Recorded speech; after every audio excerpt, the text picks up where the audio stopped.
Alphabets of the world or the YouTubes of the world acquiring podcast networks. We've also now officially sold our podcast Varnamtown to a major streaming partner, and we're hoping for a green light on that in the very near future. This adds to our Podcast One IP of podcasts that can turn into television or films and dramatically increases our opportunity of generating substantial cash flow from these. AI adds another major layer across our audio and video content, data, and intellectual properties. We have over 250,000 hours of video content, over 500,000 hours of audio content, and growing. We see telltale signs that the LLMs are going to be buying up intellectual property, content, data at somewhere between $100 and $500 per hour on a non-exclusive basis. The most important message I want investors to take away from this, LiveOne Flywheel is robust, it is working, and is accelerating. More partners create more distribution. More distribution creates bigger audiences. More audience creates more revenues, and more content creates more IP. The more IP creates more opportunities across streaming, television, AI licensing, commerce, and M&A. And then there is the valuation. The industry companies are trading at about 3.7 times revenues, while LiveOne is trading at about 65% of revenues. We believe this represents an extraordinary valuation disconnect. As we execute, grow revenues, expand EBITDA, generate cash, and strengthen the balance sheet, we believe there is a significant opportunity to close that gap. After more than 30 years of building media and technology companies to over $10 billion worth of companies, I believe this is the strongest and most powerful collection of assets and opportunities I've ever assembled. I've been through this journey with many companies where stock has had its difficult times and then rebounds in a very extraordinary way. We watched this with Digital Turbine dropping to almost $40 million and then 5 years later trading to a $12 billion valuation. I believe LiveOne has today more assets, more revenue streams, and more ways to win. Now it comes down to final execution. The flywheel is accelerating, and we see a very strong sign of hitting over $100 million in revenues in the very near future. With that, I want to hand it off to Craig, our CFO, who's done an amazing job, and look forward to finalizing our call at the end. Thank you, Craig. Thanks, Rob. I'll spend a few minutes just providing a brief overview of the results for our first quarter. Consolidated revenue for the 3 months ended June 30, 2026 was $19.4 million, with positive adjusted EBITDA of $4.3 million. Our audio division posted revenue for Q1 of $18.6 million and adjusted EBITDA of $6.3 million. The biggest driver of adjusted EBITDA was our Slacker business, with stock for service deals that covered certain past liabilities, as well as credit for future services. On a US GAAP basis, for the first quarter, LiveOne posted a consolidated net loss of $3.1 million, or negative 23 cents per basic and diluted share. This compares to net loss of $3.9 million, or negative 40 cents per basic and diluted share in the same quarter last year. At the operating level, our Podcast One business reported record revenue $16.1 million and adjusted EBITDA of $1.6 million. Our Slacker business posted Q1 revenue of $2.5 million and adjusted EBITDA of $4.7 million. This was primarily driven by stock for service deals and the elimination of certain past liabilities. So overall, we see strong momentum in the first half of fiscal 27, led by the continued growth of Podcast One. And as Rob mentioned, we have several strategic opportunities gaining traction, which we believe can support the continued growth and create long-term value. So Rob, I'll turn it back over to you. Yeah, just to finalize, we are well in the process of our next M&A transaction. It's been a few years since we've completed one, but for anyone that knows me, they're usually super accretive, very much like Podcast One. We acquired it doing $17 million in revenues and losing $5 million a year. It's now on a run rate to do well over $60 million this year, as we finished off the quarter with almost what we started with 5 years ago when we acquired it, and now is very strong EBITDA. We are going to continue to buy back stock aggressively down at these low valuations.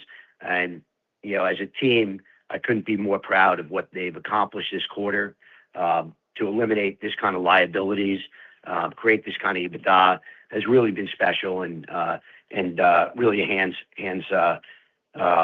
really special to see what our team has done. And we continue to look at ways to increase each of those. And again, we'll continue to buy back stocks. I want to thank everyone for joining, thank our shareholders for the patience, and we look forward to a really exciting end of the year.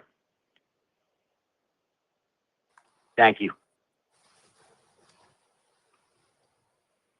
We will now begin the question and answer session. Please limit yourself to one question and one follow-up.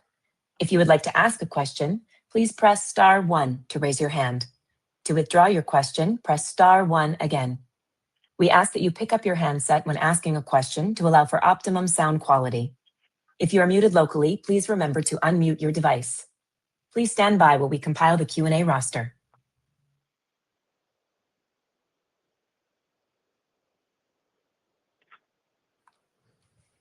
Your first question from the line of Brian Kinstlinger with Alliance Global Partners. Brian, your line is open. Please go ahead. Great. Thanks for taking my questions. My questions will be around the B2B deals, and I'll get back in the queue. At what point do you expect AT&T to begin offering their plans to automotive manufacturers? Are there any manufacturers that AT&T is already offering LiveOne's content if you buy a car, and if so, which? Yeah, so we're under NDA on that, so we can't give names at this point. But the answer is yes, and now we'll have a hopefully a very substantial update on that in the next 30 to 45 days. I'm really excited about that partnership. And as Brian, you probably know, historically this company has done, and really before I was involved in it, has done most of their revenues through carriers. Starting with Verizon and T-Mobile, and obviously AT&T being the biggest, is really exciting for us to have this opportunity to grow with them. Great. Similar question on smart TVs. You've got 3 of the largest that you are, who's integrating your content. Are all 3 now selling TVs that consumers can buy with your content? And if so, can you talk about any evidence of usage, success, subscriptions, anything like that? Yeah, this is just the beginning of the beginning, but the answer is yes. We're across all 3 of them. And the marketing strategies are just starting to come into place, and we'll have a lot more clarity on that in the next 60 to 90 days. But really exciting. And I mean, not only is it exciting just to have the TVs, but obviously when you're talking about the likes of Vizio, right, you also have potential to move into Walmart, right? And when you're talking about Samsung, you have the opportunity of moving into Android. And again, Samsung was the biggest, probably was the second largest partner in the history of the company with Slack and Radio, and did hundreds of millions of dollars of revenues over a almost 20-year period with them. So really exciting, not only just what you can do in automobiles, but getting inside of these large, massive companies and building the relationships. As you know, Brian, once you're in the door and you have contractual relationships, you can really expand to other areas of the business as well.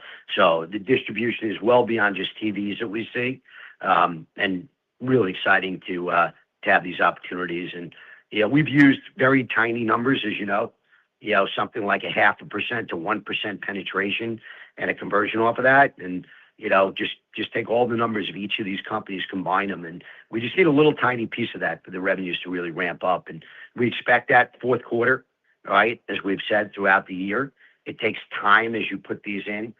People need to see them, multiple times, right? They need to experience. They got to see the branding.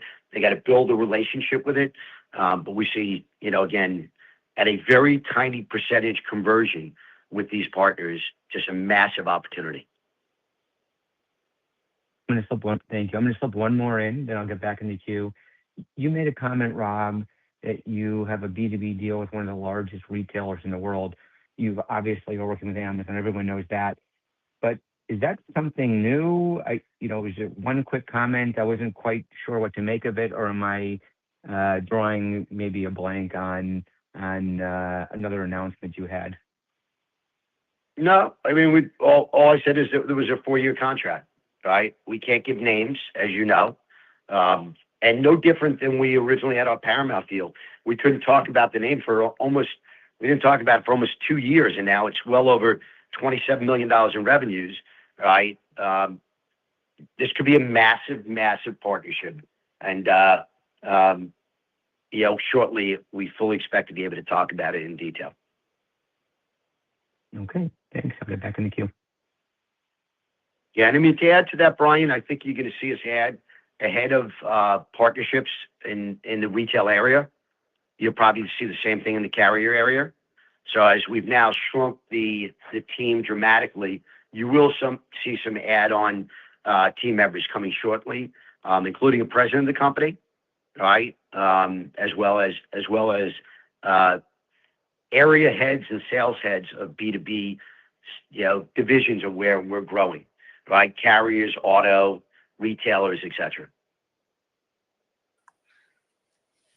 Your next question from the line of Barry Sheena with Litchfield Hills Research. Barry, your line is open. Please go ahead.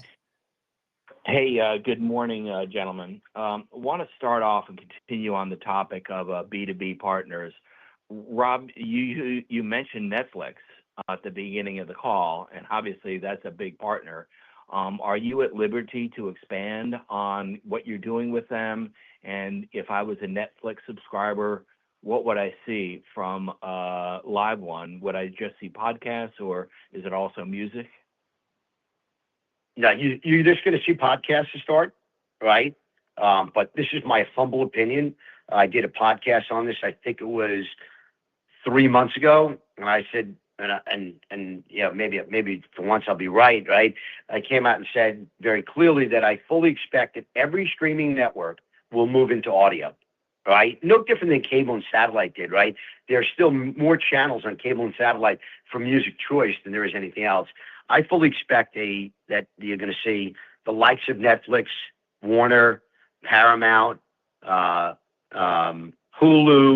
Disney.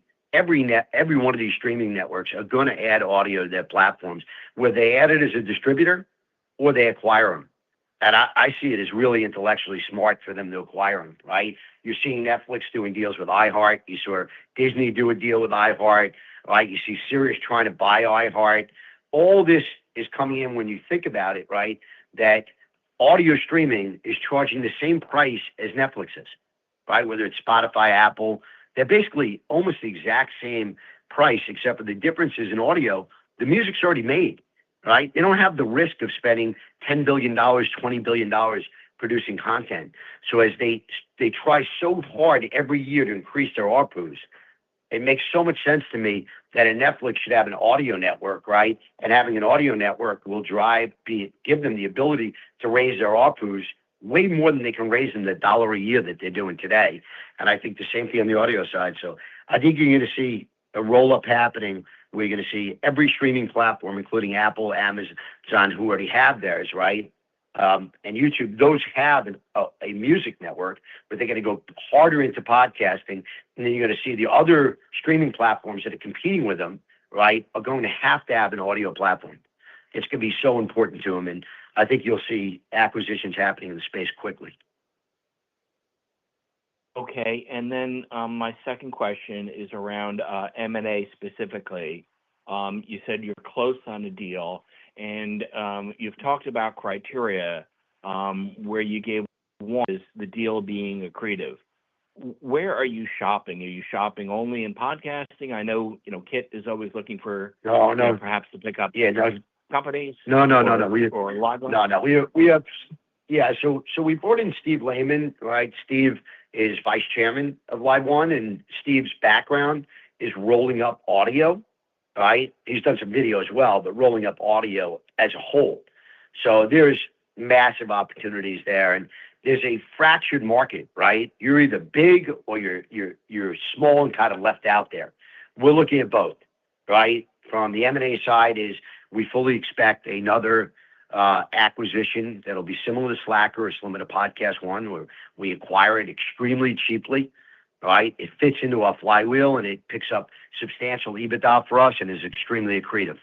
At the same time, we're looking at big chess moves that could be anything from a buy to a sell, right? The inbound calls are coming in on a regular basis.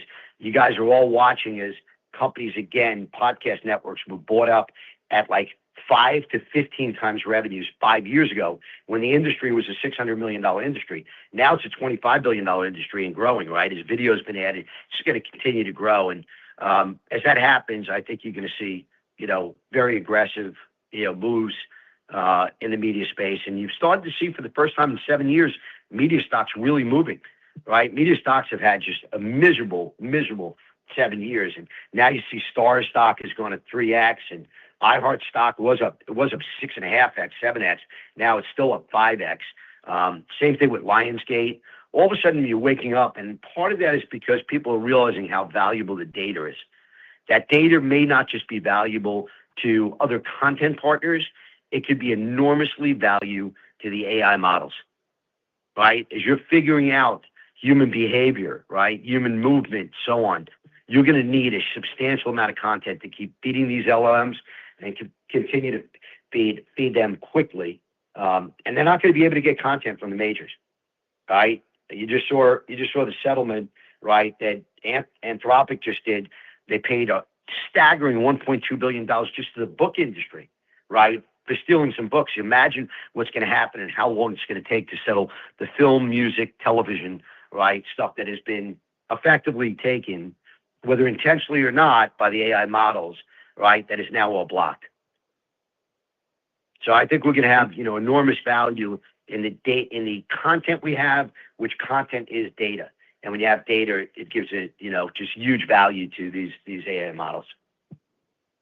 And just to follow up on that, where are you in the process of monetizing, for AI licensing? And have you looked at doing that via tokenization, which would make the content much easier to slice and dice and price and sell? Well, here's what I would tell you. What's really exciting is, as of this morning, my team just sent me a message. We're in discussions with 17 AI businesses and growing. All of them looking at somewhere between $100 and $500 an hour for content. So we're very smartly and very carefully working with our talent, right? Because they're a partner in that, right? If it's Dr. Phil or it's Adam Carolla or it's any one of them, we're working with that content. And the same with our music content, which we own. We still have to work with our music partners, right, to monetize that. And we couldn't be more excited about the opportunity. And just to give you color, I personally invested in the company, just a couple of dollars, but I saw a friend of mine who started the company, and literally he's gotten 17 million of contracts up front just to literally give content from security guards, cleaning people washing dishes, washing laundry. This is, if you're going to build robotics and you're going to build AI, they're going to need a staggering amount of content to keep feeding the system, to keep it alive. And we have real content, right? So what I'm talking about is only for the practice models. Imagine, if it's worth $100 to $500 an hour from practice models. What is this content worth when it really goes to market? Where it is exclusive deals to someone, it could be multiples of that. So we see a great sign in that, and we fully expect to start to monetize it in the next quarter. Great. Lots of good info. Thanks, Rob. Thanks, Barry. Appreciate it. A reminder, if you would like to ask a question, please press *1 to raise your hand. To withdraw your question, press *1 again. Your next question from the line of Brian Kingslinger with Alliance Global Partners. Brian, your line is open. Please go ahead.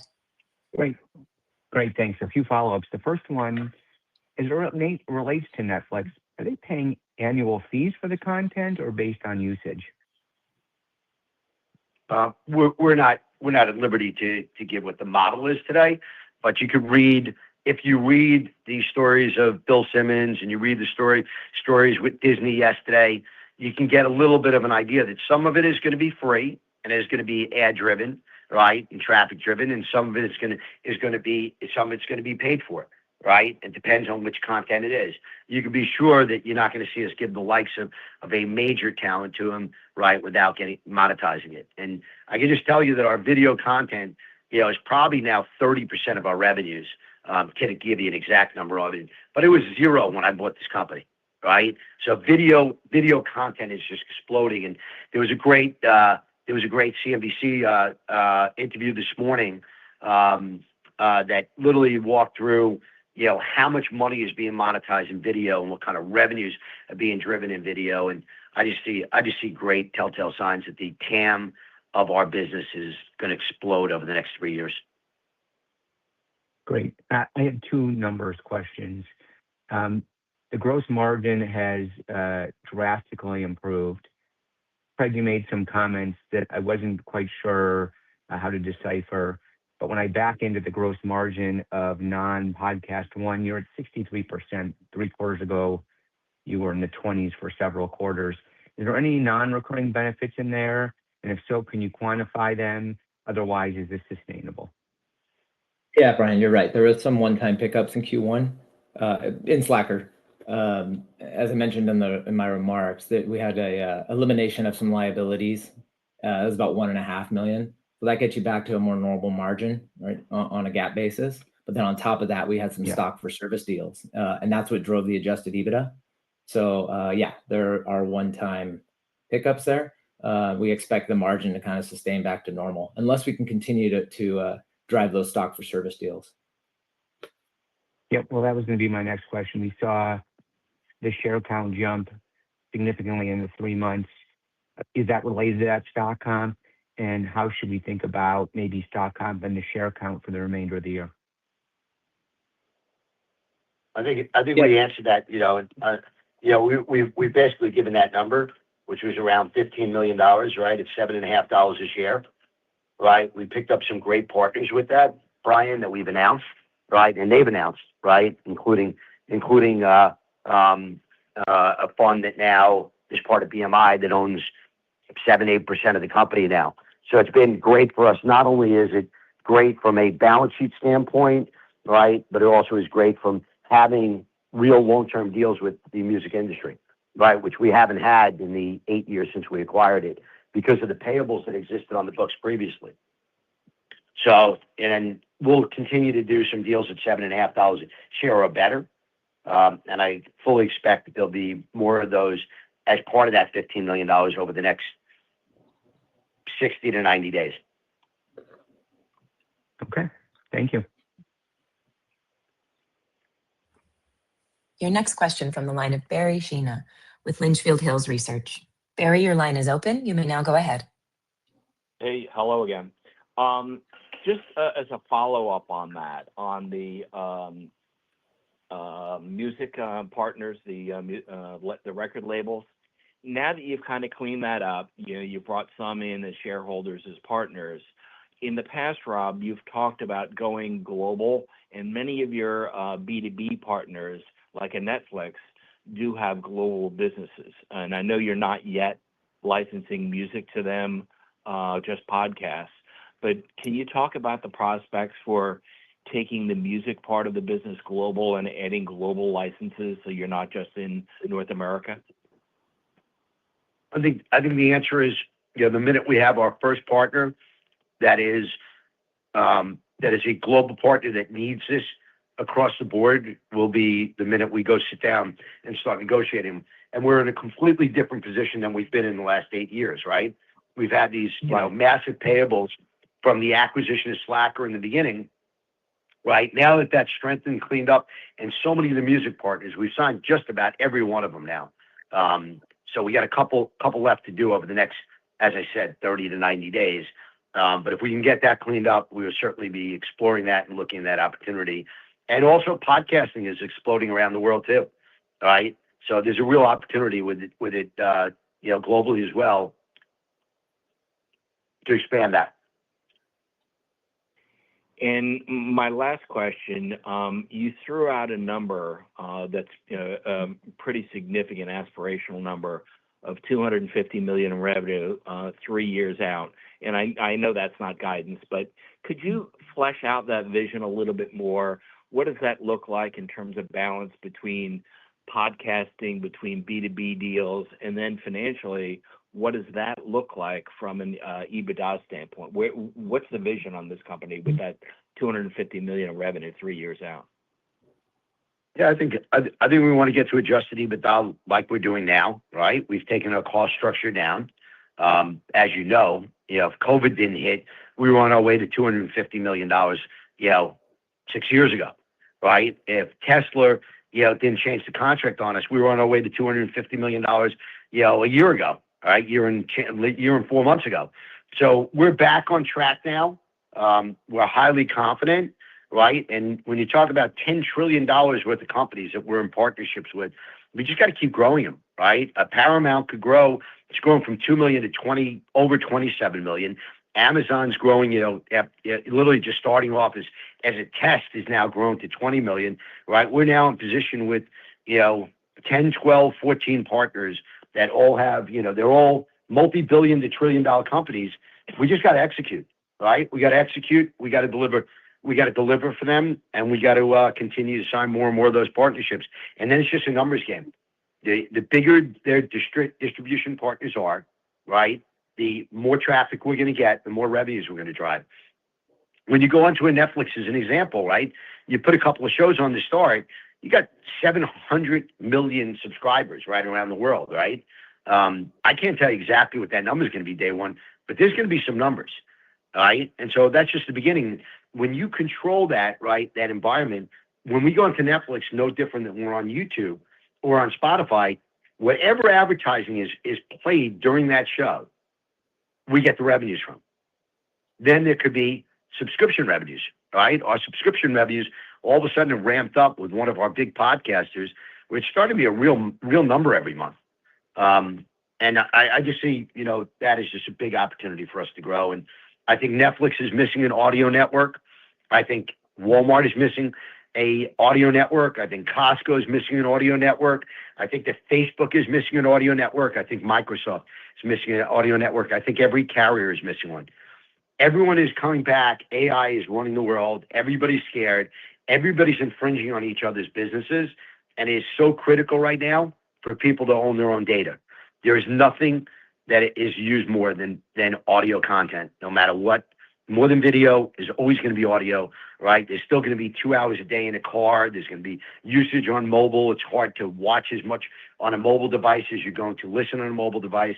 I think we're right in the sweet spot. And I think with Craig's help and a new president at the company, right, and a couple of more B2B people, 250 million is very achievable over the next 3 years. Great. Thank you. There are no further questions at this time. I will now turn the call back to Rob Ellin for closing remarks. Well, I think I said everything today. Very humbly, right? We are humbled by where our stock is today. We're pretty shocked because media has had some life to it. It looked like the stock was going to run last quarter, had a little run up to 7, couldn't break those levels. But we're going to keep buying back stock. We're going to keep our foot on the pedal. We are going to continue to clean the balance sheet until we get rid of any of the outstanding issues that are out there. And we're going to continue to build massive real partnerships with billion to trillion dollar companies. And again, I just want to thank everyone for their patience. We're right there next to you. We'll be buying stock as soon as the restriction is off, as soon as we get legal restriction off, which is any day now. We'll continue to buy more stock. And I just couldn't be more proud of my team and what we got accomplished in this year, but just in this quarter. It's just amazing to see $7 million added net equity, $3 million of extra cash. It's just a telltale sign of where we're going, and we're going to continue to grow these things. So thank you, everyone, and we look forward to talking to you soon with the next update. This concludes today's call. Thank you for attending.